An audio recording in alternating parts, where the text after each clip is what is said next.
Good evening and welcome to HBCU News. We're intentional about broadcasting Black culture and greatness.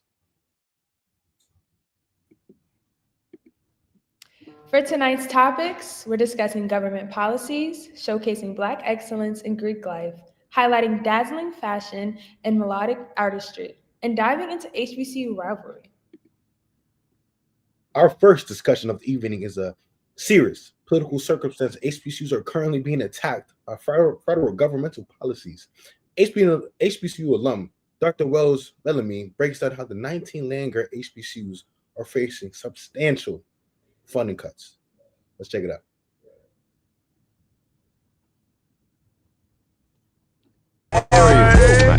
I got the strap.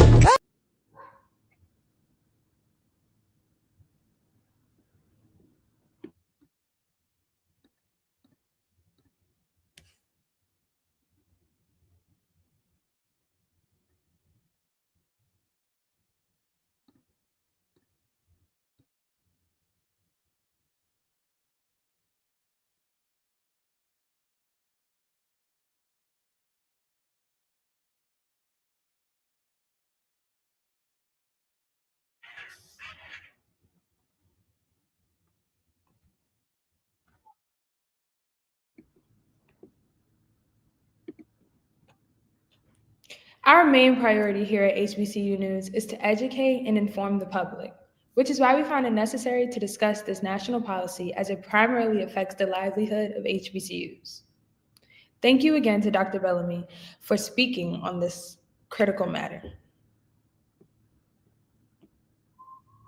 To lighten the mood and further showcase the unyielding spirit of HBCUs, we've highlighted Winston-Salem University's 100 Men in Suits initiative, created by their SGA Vice President and proud member of the Beta Iota chapter of Alpha Phi Alpha Fraternity Incorporated, Mr. Darian Taekwon. The event captured the richness of Black pride. Let's take a look.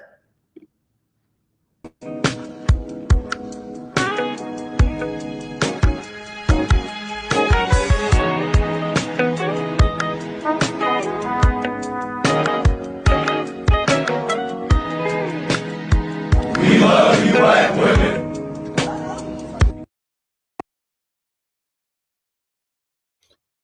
Shout out to Winston-Salem for their bold Black excellence.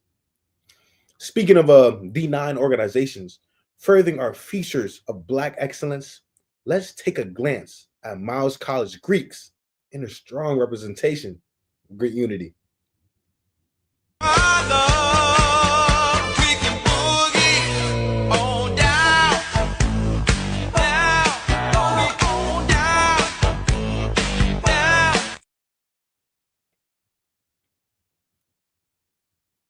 Yes, there's something so beautiful about seeing togetherness within our community.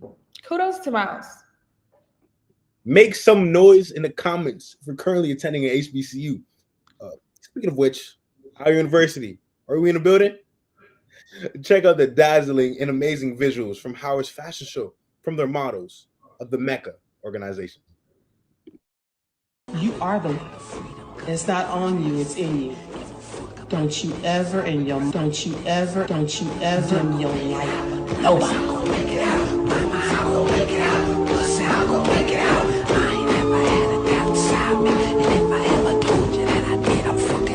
Can you feel that light inside? Can you feel that fire? Can you feel it? Can you feel it? Fire. Can you feel it? Can you feel the light inside? Can you feel that fire? Can you feel it? Fire.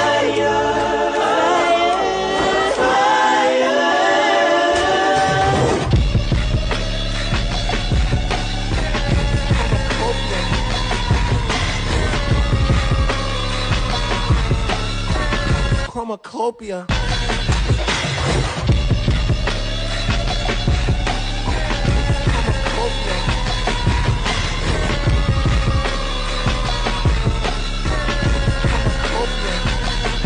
Okay, I is just about put that light of thunder in me.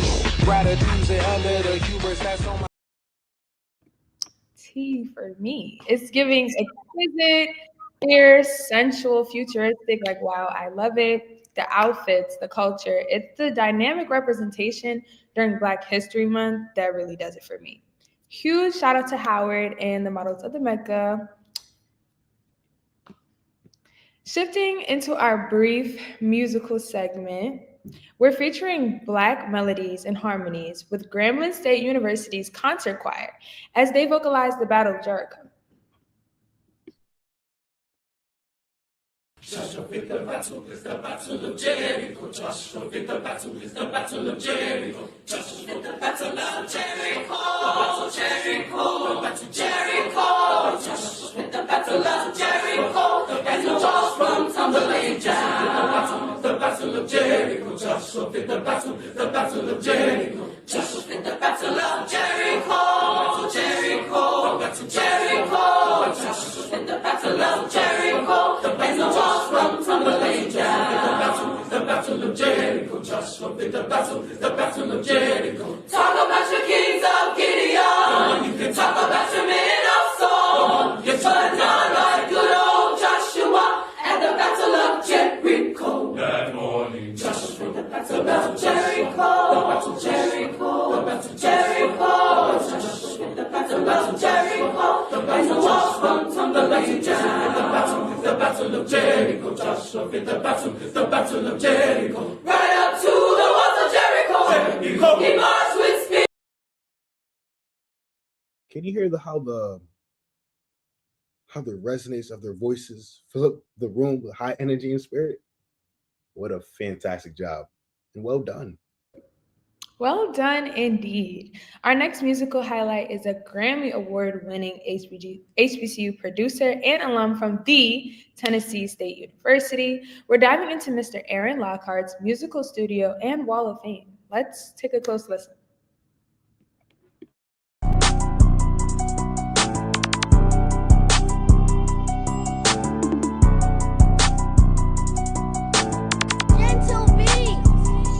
Greatness. I see shiny. I see black. Yeah. What's up? Where we at? So I call all of this, my wall of fame. And this is all of my life's work. Probably about 20% of the plaques that I've acquired. But for me, the most important piece of everything that I've done is the Grammy. And it's not because it's just the Grammy. It's because I got it with my HBCU, you know what I'm saying? They poured into me, so I wanted to turn around and pour back to the university that made me who I am today, Okay, well, talk to us about this one right here. Like, man, when I got the news, I went on Billboard and I saw that it was #1 in the world. I was like, I told y'all, nigga. Because, like I said, a lot of people will try to tell you that you can't do it. Really tell myself that it was possible. So, but I was hungry. I was hungry for more. You know what I'm saying? I needed more. I wanted my appetite to just keep staying hungry for more success. You know what I'm saying? Because we all know once you get complacent, you know what I'm saying, you kind of fall off. You know what I'm saying? I never wanted to fall off with it. So that's it. Absolutely. One thing I did want to say is that inspires me is just not even all the accolades, but the fact that you keep pouring into Tennessee State University. And for me, that's important because our HBCUs, we need it. Shout out to all the HBCUs that poured back into the young brothers and sisters in our community. Shout out to Morgan State, the only one and only national treasure, and divesting into me. Of course, when we shout out any HBCU, we have to shout out the first HBCU, the Mother University, Chain University of Pennsylvania. First HBCU. Well, there's nothing more inspiring than a brother who's hungry for success to lead a remarkable accomplishment, hand in hand with his alma mater. Congratulations, Mr. Lockhart. Our last topic features the core of HBCU sports, culture, and entertainment, all in one. Do we have any Marauders in the house? Get into Central State University's rivals game against Kentucky State this past weekend.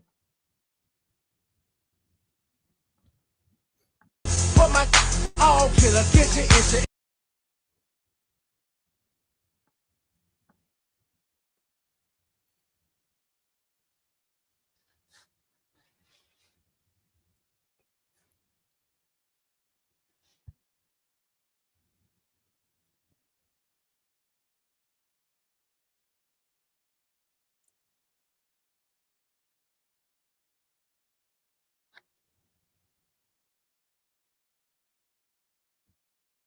Okay, Central State. We see you. Shout out to their basketball team, band, and Greek organizations for keeping that energy high and vibrant through the game. As an HBCU cheerleader myself, I understand how important game day is. Now, we're going to transition into our special guest and interview portion of tonight's show. Yes, today our first special guest is someone who embodies leadership and commitment to excellence. Please join us in welcoming Darian Evans, the current SGA Vice President at Winston-Salem State University, a proud graduating senior majoring in sports management from Richburg, South Carolina. Darian is not just a student, he's also a dedicated member of Alpha Phi Alpha Fraternity Incorporated, a PNC Bank Fellow, and an intern with Learfield as a Wake Forest sports property intern. His journey is a testament to the power of hard work and community engagement. Let's dive into his inspiring story and insights. Welcome, Darian.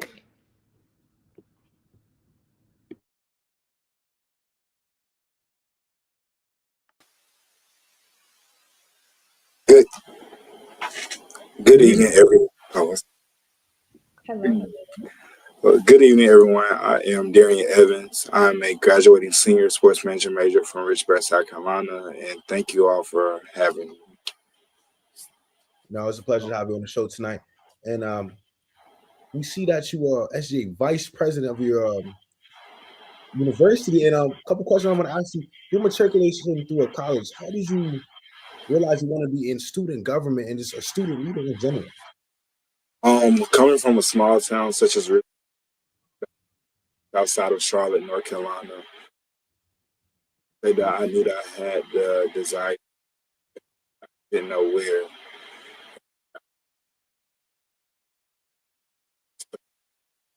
I got here, I had some trials and errors, but once I got the vision of becoming SGA Vice President,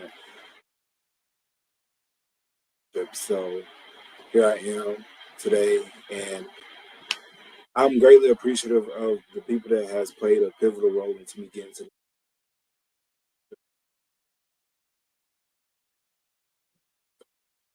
a small town, and I want to make a lasting impact on those. What desired me to get to SGA Vice President? And I know for a black man, especially, I know it's very hard for, and especially at HBCUs, to stay at an HBCU because graduation rates for black men at HBCUs is it's very scarce. So, question is, what are some things you want to tell your younger brothers at HBCUs through the matriculation? How to keep them accountable, inspire them to keep going, especially get into student leadership at the HBCU? I'll definitely say start by putting yourself in uncomfortable situations to be able to grow. Um, our target within the black community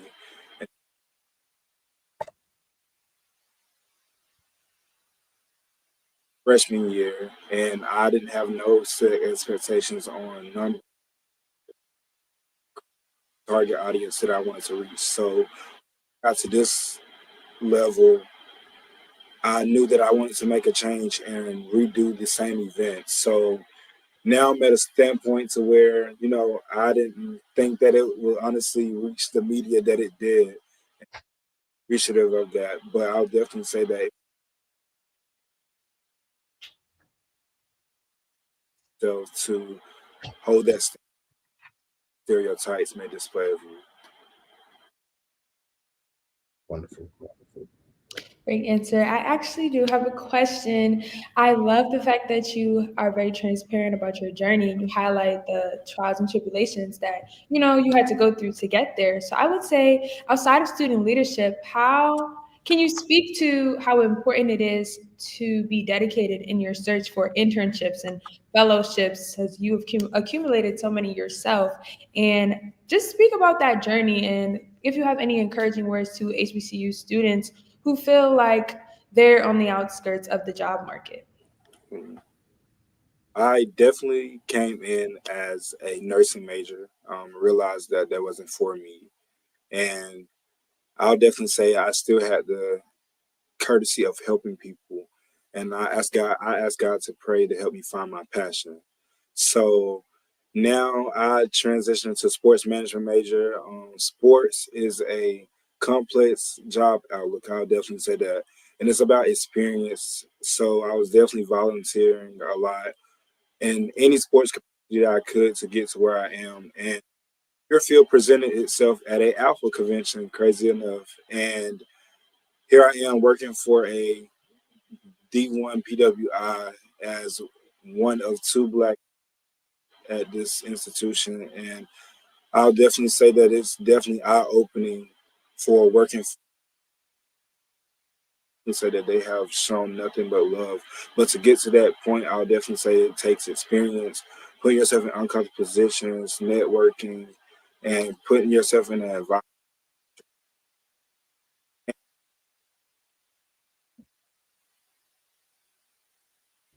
Great answer. Thank you so much for those insights. And a couple questions. One more question for you is, what does brotherhood mean to you? Something I have a brother. I have a lot of brothers and men of alpha. I'll definitely say that brotherhood is word is bond. So I think making those connections, having those people that pick you up when you're falling, when you're lacking in areas. Mental, I know black men mental health is usually one of the biggest types. It's just breaking barriers. Me being first generation of college is I feel that I did a great job to get to where I'm at, especially coming from where I come from is very small. It's a lack of empowerment and certain. And I definitely want to be that role model to go back and give back within the community. That's why I joined Alpha to help me be able to be that figure that some men may not have, or be that.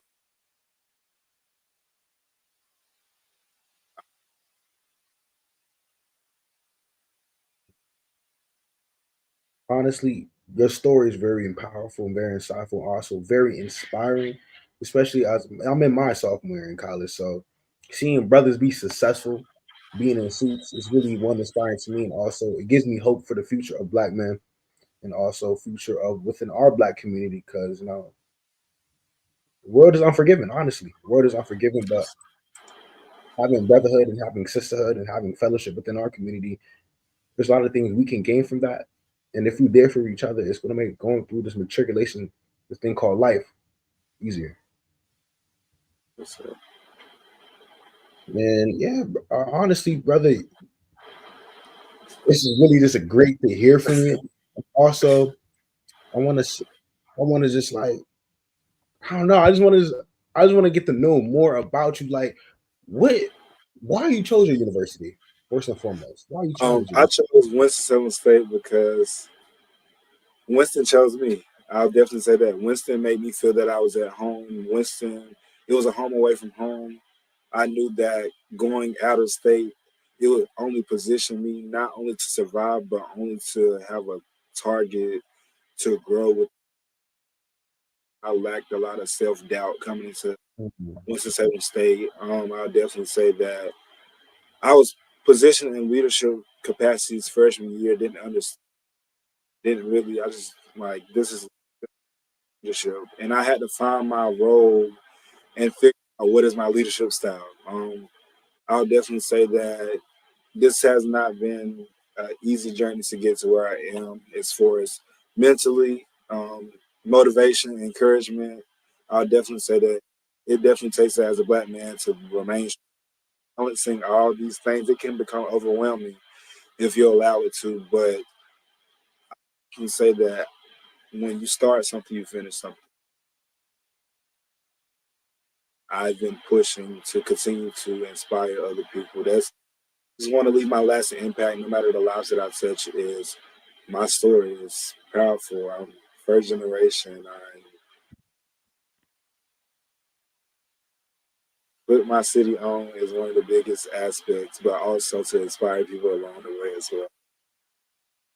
They're my biggest, and sports been in my life all along. I've been in sports capacity since high school, basketball manager to now, and I think it just kind of grew with me, and I just had to figure out my passion. So combining all those together, I'll definitely say that that has been very changing encouragement. Alpha has definitely made that to be who I am today. So I'll definitely say that. Inspiring, truly. Yes, talk about legacy. Definitely your story is very unique. And we want to know, well, the people want to know, where can we find you? Where can we catch up with you, learn more, and honestly continue on this journey with you? I am Darian Evans. I am on LinkedIn, one on Instagram as well. I have great plans that God has given me. I pray to continue to be in the spotlight as much as possible. You never know, famous one day. It's levels to this, but I'll definitely say that I'm going to continue the legacy of empowering and holding that standard as well. Beautiful. It's truly, truly, honestly, an honor to have you on our show today. Any like final words you want to say to the people live here today? I'll say to my kings and queens, I'll definitely say keep going. The world and times that we're living in right now is pretty chaotic, but we shall transcend above all things. So I'll definitely keep going, and everything will work in your favor if you put your mind to it. So, Yes. Amen. Amen to that one, brother. Amen. Also, I want to shout out Kevin Strun. If I say your name wrong, my brother. Kevin Strunnen for watching today on our live. Thank you. And I also, want to brother. shout out, hold on, I got a shout out too. I want to shout out Leon Williams as well. And shout out to the Cheney crew that's watching. Shout out to everybody that's watching us live, and shout out to our my brother Darian. Yes. True pleasure having you on our show today. Please connect with us, connect with everybody in the audience, and I Mhm. hope to see you on our show again, brother man. And keep Thank inspiring the young man thank you as well. with you. But we need more people like you. We need Yes, we do. more, brother.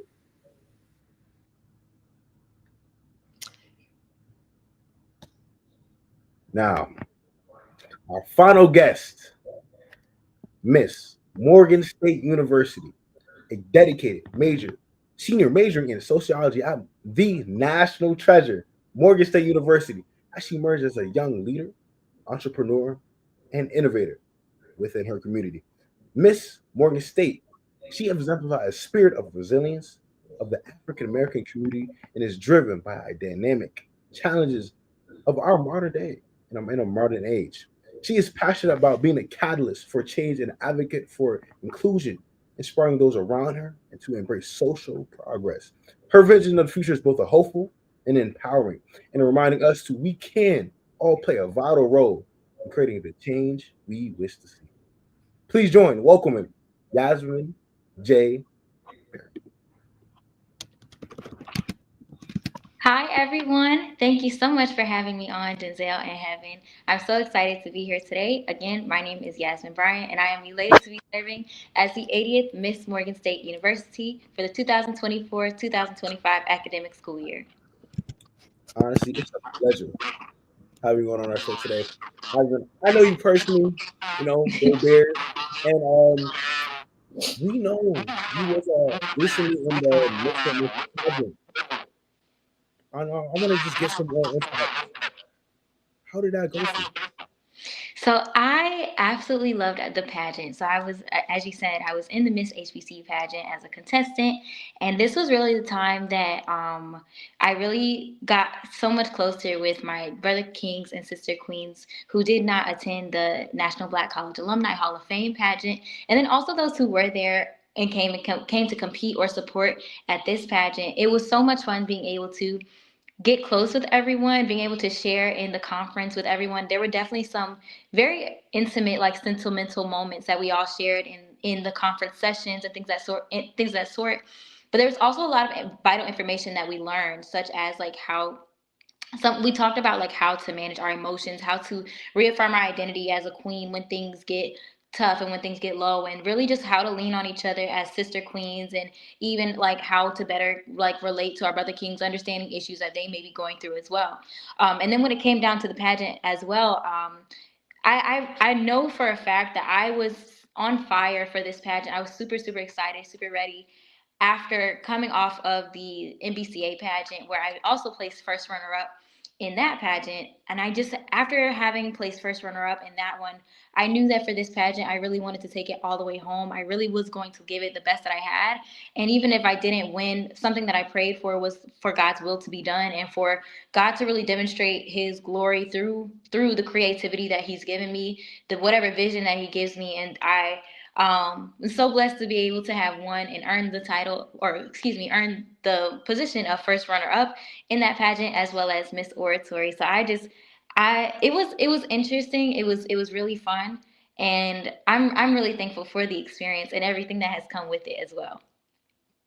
Honestly, seeing you and seeing that speech was inspiring. Can you give us like a little like snippet of it? Just a little bit for I don't know. Okay, so what I could do is I'll just do my favorite part of the speech because it requires some walking around and different things.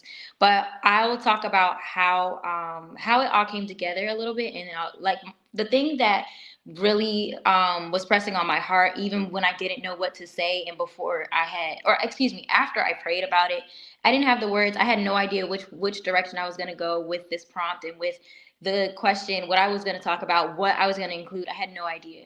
But I knew that I did want to include things and names of Black women that are not talked about as frequently and kind of can go unacknowledged, untaught. So really the unsung heroes or the hidden figures, literally, no pun intended, but the hidden figures of our of Black women. And so the thing that just kept replaying in my head was the back in time, that piece over and over and over again. And I had no idea where I was going to go with it. So at one point I thought, well, maybe I'll just do something like a time traveler and I'll like go through space or something like that. But I was like, I prayed about it and I was like, nah, that's not it. That's not where I feel God is leading me to go. And another direction I thought I was going to end up going in, I knew that God was not leading me in that direction. But the thing that I did was I prayed before I wrote my speech, and I said, Lord, I'm not going to write anything until you give me what to say. And I let my binder, the pages in my binder, and I still have them to this day, I let them stay blank for as long as it needed to until I felt God was really giving me what to say on my heart. And all like one night when I was washing dishes, it would just hit me like a Mack truck. And I just had everything to say all at one time. And I just spent the rest of the night from like maybe 12 or 1 o'clock in the morning to like 5. I know I saw the sun coming up and the birds were definitely chirping by the time I actually went to sleep after writing my oratory. And so definitely bringing it all together, it was something that I didn't, it's actually not my favorite speech that I have given. And honestly, I actually, even still to this day, I think that it's just okay. But seeing other people's reactions is something that I could not have expected. And it took a lot of practice, and it also took a lot of it took a lot to really bring the vision to life, to make sure everyone knew what it was that I was talking about and make sure no one was confused. And that was my concerns too, but I'm just so grateful that it all came together. it definitely did. Because when I heard it, I was like, whoa, oh, Thank you. that's her? Oh, okay. It's truly beautiful, truly inspiring. And I know you go to Morgan, we both go to Morgan. How did Morgan influence you running for Miss Morgan State University? how did Morgan influence me to run for Miss Morgan? That's a great question. So when I first, actually, I got to start before I even decided to go to Morgan State, because one thing I said even when I started my college search was that I am not going to an HBCU. And because of the perceptions that I had about HBCUs, and sometimes like the world and our society tells us that HBCUs don't prepare us for the future, and they don't literally get us set up for the real world, that we won't be as successful as if we would go to a PWI, and just all of those lies were in my mind, because I was not familiar as a first generation college student myself. I was not familiar with anything with regards to college life or HBCUs, anything college related. And so I said I was not going to go to an HBCU. My counselor encouraged me to just apply. She's like, just see if you get in. And so I was like, okay, whatever. So I applied, and the top choice out of the choices that I had, of the many schools that I applied to, Morgan was at the back because I wanted to get out of Maryland. And so what I did was, what led me to Morgan was when I came to the open house that we had during my senior year, I believe. And when I came to Morgan, the environment and the spirit that it had just really made me feel, that was when I knew that I was like, okay, I'm going here. But even when I came to Morgan, I had no idea what HBCU Queens were. I didn't know anything about HBCU culture at all. And none of my family knew either, because we're all new to this together. And so I learned, I actually I went to the prayer walk. The first event I went to was the prayer walk. Which was Miss Taylor Oldhams, who was the 77th Miss Morgan State University. I met her there, and she didn't have her crown or sash on, so I didn't know who she was. I just knew we were talking. I thought she was cool. But once I saw her in her crown and sash, I was like, oh, that's the girl that did the prayer. And so that was my first introduction to what HBCU royalty was. And she invited me to her coronation. That was my first time seeing anything like that. And that is what sparked my interest into, okay, like what is this at all? Then the second year, my sophomore year, excuse me, at here at Morgan, I got to meet the 78th Miss Morgan State University, Miss Kasha Hancock, and her love, her heart, her spirit is what really, really inspired me and opened my eyes to, you know what, this is what a queen looks like. This is what it should be. And that is actually during the time when people started telling me that, have you ever thought about running for Miss Morgan? I think you should run. And I said I was not doing it. Just like I said I wasn't going to go to Morgan. Just like I said I wasn't going to go to an HBCU. I was like, I'm not doing that. What are y'all talking about? And again, I prayed about it, and I got confirmation throughout homecoming of someone else asking me the next day after I prayed about it. And I asked God, I need a no questions asked sign of, this is something that you want me to do, because I'm not running to lose. And so the next day, someone asked me, have you ever thought about running for Miss Morgan? And I was like, I gotta pray about it. But she didn't know at the time that that was the confirmation for me. So that's really what it was. And then the next year, meeting the 70, well, I had already known Jade Berryman, who was the 79th Miss Morgan State University, and we were cool, we were friends. And that also, I feel like I got all three. I got so many different angles of what a Miss Morgan State University should be and could be. And that is what really made me see, like, how can I make this my own? And in different ways, I was inspired by all three of them to really just be the best that I can, and to um, leave everything I can within my impact, within my reign here at Morgan State. So it's been an interesting journey. And what God has definitely shown me through this process is everything that I think that I can't do, He's shown me that yes, you can, and yes, you will. And so now I take that opportunity in my reign to help people to do the same. And I believe that they can do the same. Wow, that is such a beautiful testimony, Thank you. for sure. I love how you had God taking every step of the way through your entire college journey, through the process of becoming this person. So I wanted to ask, going back into your area, Miss Oratory, hmm how important is it for you to, of course, be a mentor to all members of Morgan University? And Yeah. also, shedding a light on using your voice to make an impact on others. Yeah. Yeah, I love that you asked that question. So I actually had an experience with that today, where I got to speak at the Ski School of Baltimore, excuse me, Ski School of Maryland. And when I was talking to these students and just telling them my experience and how I ended up becoming Miss Morgan, how I ended up at Morgan State, how I ended up at college, period, which are all things that I never thought I was going to do and said I was not going to do. One of the students asked me why I thought that I wasn't smart enough and I thought that I never could go to college. And what I told her, I have to be honest, is that I was a bad kid. I was someone that was locked in with the principal like this and the security because I was not and I don't even want to let me restate that. I was not a bad kid, but I was someone who found myself in trouble a lot. And my mouth, the things that I said were often the cause of me getting in trouble and getting sent out of the classroom. And so growing up, I've always loved to talk.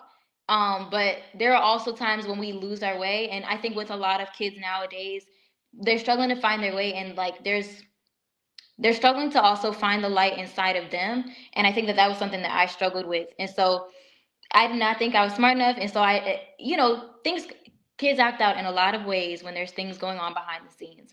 And so that was me. And so that translated into me always getting in trouble. My mouth was a problem. And so, but when I came to college, when I decided that I had to decide that I wanted to live a different life and that where I was going was not the path that would lead to any kind of success or any kind of elevation. Just it wasn't the path. It wasn't the path and it would lead nowhere but down, honestly. And so I made a decision that I want more than what I have done, and I want more than the life that I have lived. And I didn't know what I was doing.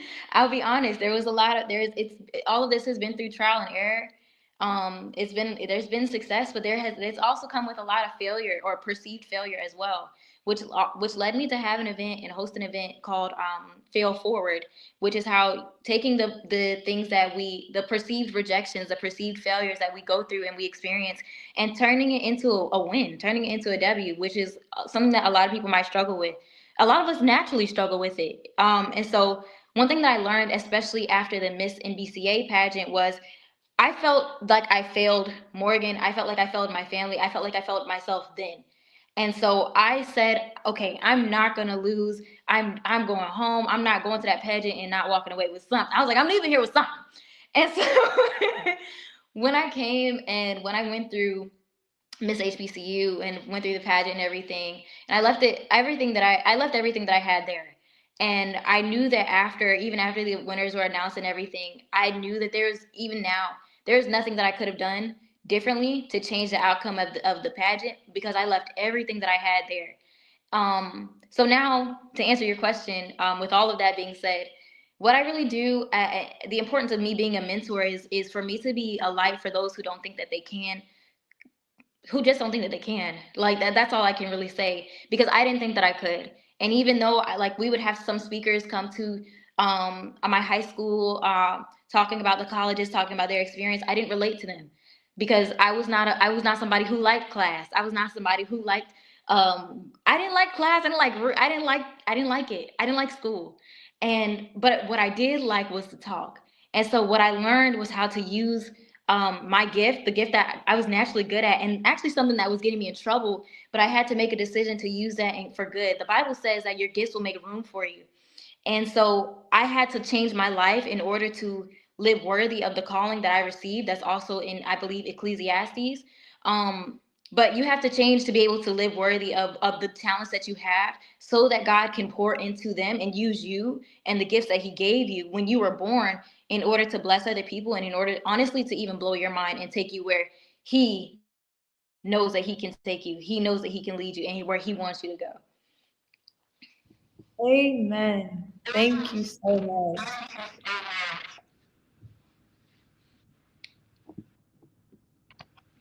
I'm gonna be honest. Yasmin, you're truly inspiring. Honestly, truly inspiring. When I see you in person, this is like a certain aura and energy about you that Aww. I can't describe. You have something special. Well, not something, you are special, Yasmin. Thank And you. I I want your rest of your reign to be as attentive and as amazing as it is now. And I know you're I know you're a senior, so you're almost out of here. And I know just continue to leave this amazing legacy for Morgan and especially for yourself and for the people that's got to come after you. And continue and don't stop. But the people do want to snip it. We speak just one snippet. We're I going to don't snip know. Um.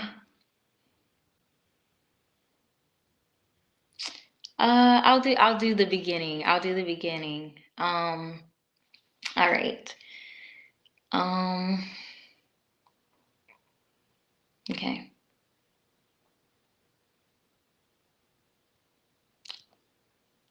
Hello. I'm Josiah. Analyzing question.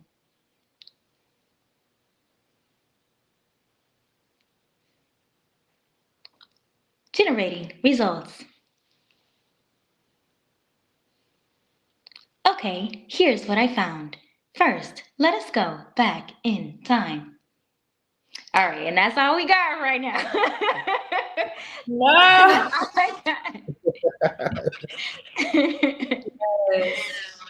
but honestly, truly, even that beginning part speaks volumes.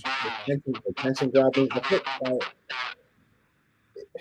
is Thank speechless. you. Speechless. Yes. But one thing I want to mention, any last words, anything you want to say to the audience and people that are listening now, people that are inspired by you? I would just say to be your biggest supporter, always bet on yourself. That is something this is the biggest thing that I've learned throughout my reign is, you don't have to have a million people supporting you. You don't have to have people who always like come out. Even if you do, it's amazing, and definitely give them their flowers as well for showing up for you because they're so important. But in those times when you go through the valley, what I was bet on yourself. Bet on yourself. Believe that you can. Because once you believe that you can do it. But as soon as you don't think that you can, you can't. So just bet on yourself. And future you is depending on you right now. So that's what I would say. And yeah. Yes, Queen. Thank you so much for those words. It is a pleasure meeting you. I know we're connected on socials. Stop by more than one day from the first HBCU. But for those out there who aren't connected with you, how can we keep up with you? How can we stay in touch even after your reign as Miss Morgan? So, if you would like to get in touch with me or stay in touch with me, my Instagram, my YouTube as well is I am Yasmin Josiah, and that's YasminEJSIA. So yeah, and then we can go from there. We can get in touch, and I would love to connect with you all. Definitely Yes. lock it on. Definitely lock it on. And also shout out to Doretta Newberry for watching the live, and also shout out to all the viewers that tuned in today to see our amazing new segment, our amazing guest speakers. And once again, thank you, Yasmin, and hope to see you on the show again. Continue amazing reign at your tenure, one and only national treasure, Mobile State University. See you. Yes, I love how both of our guests today were very transparent about their story. I think that's one of the most important things about student leadership is honestly being transparent because we are students that are serving our campus at the end of the day. It's about everyone else and never about us. Being a student leader is a role that only one, not just one, but multiple people can say that it's more than just having a crown is what you do with the crown. It's more what having the crown is more what you do with the title and what legacy you want to leave for everybody else at your university and for the people that come in, or how we can inspire the people. Because at the end of the day is going to end. What person you want to be and what type of person, what mark you want to make at your HBCU. Because it's historical. Shout out to my favorite Cheney content creator, Lachelle Mack. She said, "You bet on you," and you're 100% right, Lachelle. I second that.